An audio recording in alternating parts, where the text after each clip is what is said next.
அகிலமெங்கும் உள்ள தமிழ் நேயர்கள் அனைவருக்கும் பரம்பரை ஜோதிடர் உங்கள் மனோ பாலாஜியின் அன்பான வணக்கம். மகர ராசியில் பிறந்த அன்பர்களுக்கு செவ்வாய் பகவானுடைய பெயர்ச்சி. செவ்வாய் பெயர்ச்சின்னு இது சாதாரணமாக சொல்ல முடியாதுங்க.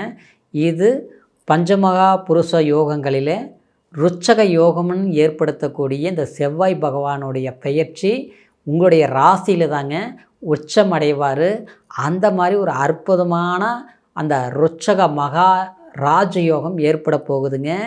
இந்த காலகட்டம் மகர ராசியில் பிறந்த அன்பர்களுக்கு எப்பேற்பட்ட ஒரு சௌபாகிய அமைப்புகள், உங்களுக்கு ஒரு சுவாரஸ்யமான சிறப்பம்சங்கள் இந்த செவ்வாய் பகவான் ஏற்படுத்தி கொடுக்க போகிறார் அப்படிங்கிறத பற்றி தாங்க இந்த பதிவில் இப்போ நம்ம பார்க்க போகிறோமுங்க. ஃபஸ்ட் டைம் பார்க்குறவங்களா இருந்தீங்கன்னா சப்ஸ்கிரைப் பண்ணி பெல் பட்டன் அழுத்தி ஆல் ஆப்ஷன் கொடுங்க. மகரம் மகிமையான ராசி, மகர ஜோதி மாதிரி வெளிச்சம் தரக்கூடிய ராசி. அதனால தாங்க செவ்வாய் பகவான் உங்களுடைய ராசியில் உச்சமடைவார். காலபுருஷ தத்துவத்தில் 10ஆவதாக வரக்கூடிய ராசிங்க. அது தை மாதம் உங்களுடைய ராசியில் செவ்வாய் உச்சமடைகிறாருங்க. மகர ஜோதி சூரியனும் அந்த இடத்துல வந்து உட்கார்ந்துருப்பார். ஆமாங்க, இது மகர ராசிக்காரர் அவ்வளோ சாதாரணம் கிடையாதுங்க. உண்மையிலேயே நீங்கள் பெண்ணாக இருந்தால் ஆண் மாதிரி தைரியசாலியாக இருப்பீங்க, துணிச்சலாக இருப்பீங்க, யாருக்கும் பயப்பட மாட்டீங்க. நம்மக்கிட்ட நேர்மை இருக்குது, நாம் எதுக்கு பயப்படணும் அப்படின்னு நினச்சி எதிர்த்து நின்று போராடி ஜெயிக்கக்கூடியவங்க. ஆனால் நேர்மையான வழியில் தான் போவீங்க. குறுக்கு வழி பிடிக்காது. அடுத்தவங்களை கெடுத்து நம்ம நல்லா இருந்தால் போதும்னு நினைக்க மாட்டீங்க, சரிங்களா? ஆனால் ஒரு தப்பு நடந்தால் தட்டி கேட்குறது இந்த மகர ராசிக்காரர் தான். உழைப்பு மேலே ரொம்ப ஆர்வம் வச்சுருப்பீங்க. சிலர்லாம் பார்த்தோம்னா கவர்மெண்ட் உத்தியோகத்திலேயே இருந்தால் கூட நேர்மையாக இருப்பீங்க. நேர்மையான அதிகாரிகள் சொல்கிறோம் இல்லைங்களா, அது நீங்கள் தான்.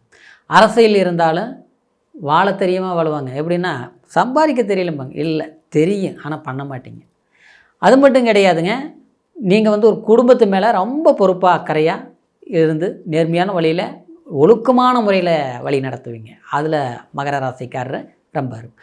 ஆனால் கடுமையான போராட்டங்களை சந்தித்து இந்த 7.5 வருஷம் எவ்வளோ கஷ்டப்படக்கூடாதோ மனிதன், பணத்துலேயும் சரி, குடும்ப ரீதியிலையும் சரி, அன்பானவர்கள் அதாவது ஃப்ரெண்ட்ஷிப் பழக்க வழக்கத்துலேயும் சரி, பிரயாணத்தில் நஷ்டங்கள், ஆரோக்கியத்தில் கஷ்டங்கள், ஆப்ரேஷன் அறுவை சிகிச்சை, இடப்பெயர்ச்சி, இது எல்லாமே மகர ராசிக்காரர் அனுபவிச்சிருப்பீங்க. இந்த நேரத்தில் பார்த்தோம்னா இந்த செவ்வாய் பயிற்சி பார்க்கும்போது உங்களுக்கு ருச்சக மகா யோகங்கிறது இந்த ஜனவரி மாதம் 2026 அதாவது 16ஆம் தேதி, அதாவது அன்னைக்கு விடிய காலையில், சரிங்களா? அதே மாதிரி விஸ்வாச வருஷம் தை மாதம் 1ஆம் தேதி உலக தமிழர்களின் பாரம்பரிய தினமான தைப்பொங்கல் திருநாளில், அதாவது அன்னைக்கு நைட்டு இந்த செவ்வாய் பெயர்ச்சி ஏற்பட போகுதுங்க. இது ருச்சக மகா யோகம்.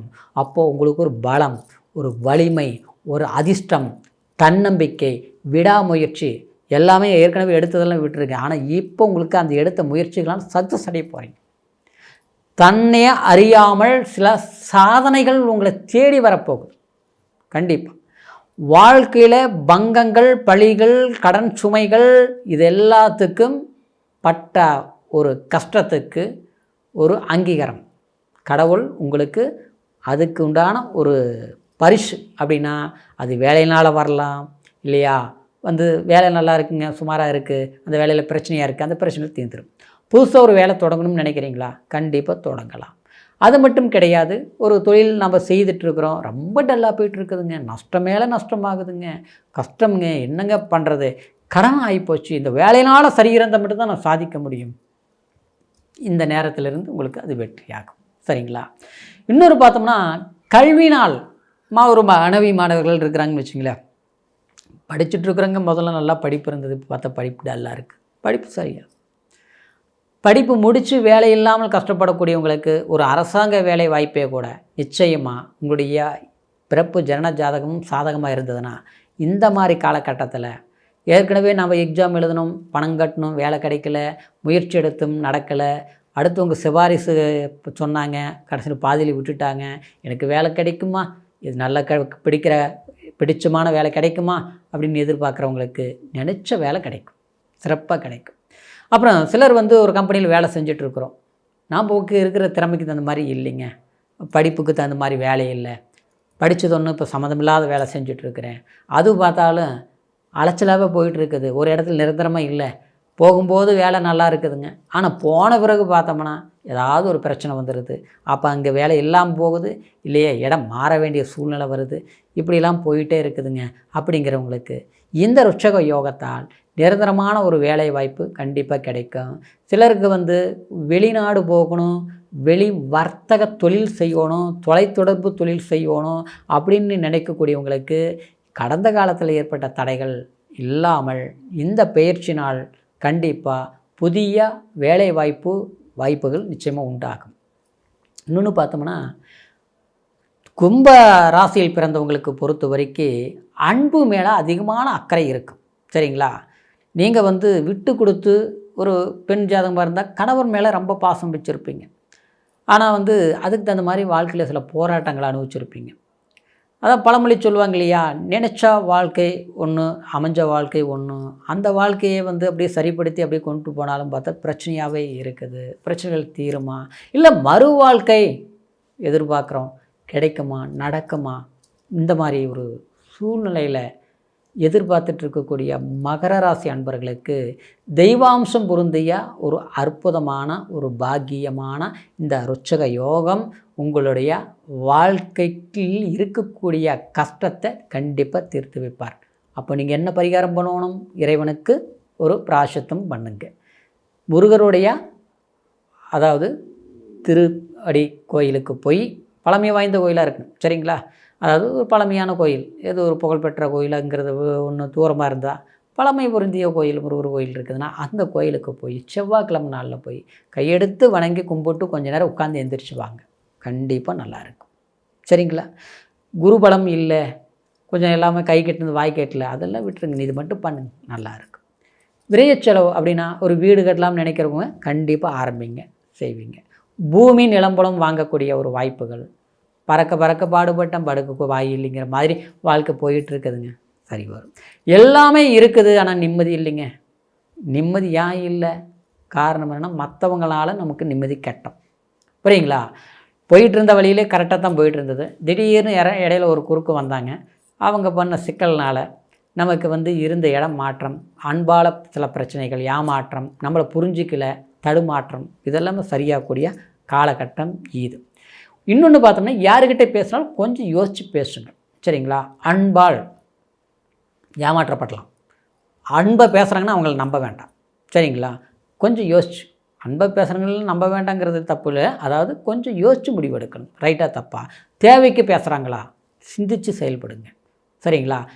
இன்னொன்று பார்த்தோம்னா, தைரியம் இருக்குது, அதாவது அந்த தைரியத்தினால என்னென்னா அது தடையாகிட்டு இருக்கும், அதனால் அந்த தைரியமே குறைஞ்ச மாதிரி இருக்கும். இந்த நேரத்தில் அது சரியாகும். ஆனால் ஆரோக்கியத்தில் மட்டும் கொஞ்சம் கவனம் எடுத்துக்குங்க. சரிங்களா? நல்லது கொடுத்தாலும் செவ்வாய்ங்கிறது ஜென்மத்தில் உஷ்ணம் வரும். சரிங்களா?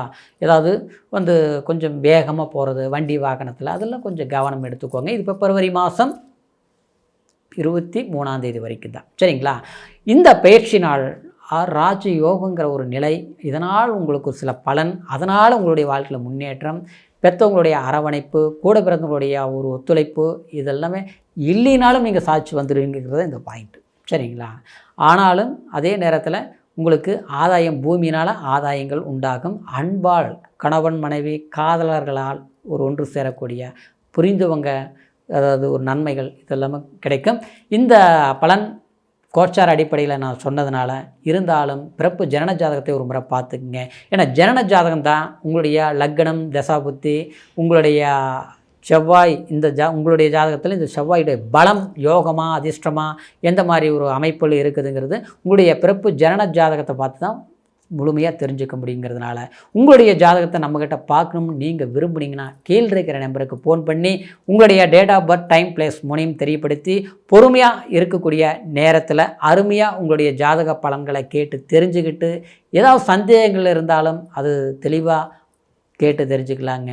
தெரிஞ்சுக்கிட்டு புதிய முயற்சிகள் எடுங்க. அது வாழ்க்கையாக இருந்தாலும் சரி, திருமணமாக இருந்தாலும் சரி, தொழிலாக இருந்தாலும் சரி, பிரயாணங்கள் ரீதியிலே எடுக்கக்கூடிய முடிவுகளாக இருந்தாலும் சரி, உங்களுடைய ஜாதகம் சாதகமாக இருக்குதான்ட்டு தெரிஞ்சுக்கிட்டு முயற்சி எடுங்க. உங்களுடைய வாழ்க்கையில் அற்புதமான வளர்ச்சி இந்த ருட்சக யோகம் அமோகமான சக்ஸஸ்ஃபுல் காலமாக இருக்குங்கிற ஒரு வாழ்த்துக்களோட அடுத்த பதிவில் சந்திக்கிற வரைக்கும் நன்றி, வணக்கம்.